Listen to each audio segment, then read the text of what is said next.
La file est longue ce matin devant le stand d'Inforétudes à l'ULB.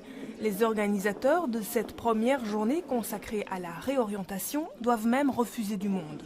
Près d'une centaine de premières années doutent sur leur choix d'études. On a décidé d'organiser cette journée parce que le décret Marcourt prévoit un délai de 15 jours au mois de février, donc la première quinzaine de février, pour les réorientations. Une journée donc pour décider de changer de filière ou même d'école. Dans l'auditoire de l'ULB, on trouve aussi des étudiants de l'ICHEC, l'Institut des hautes écoles commerciales. Je me sentais pas bien dans ma filière et j'ai voulu voir ce qui était possible de faire ailleurs.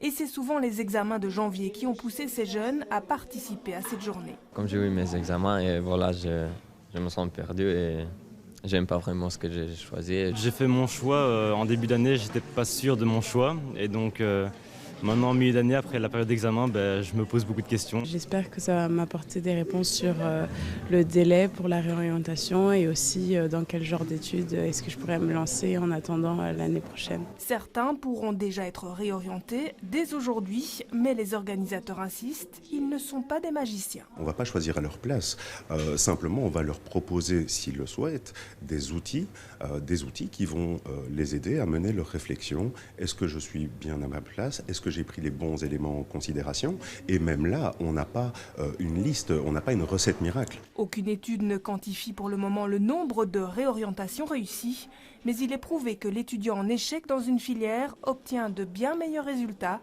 s'il a choisi de se réorienter.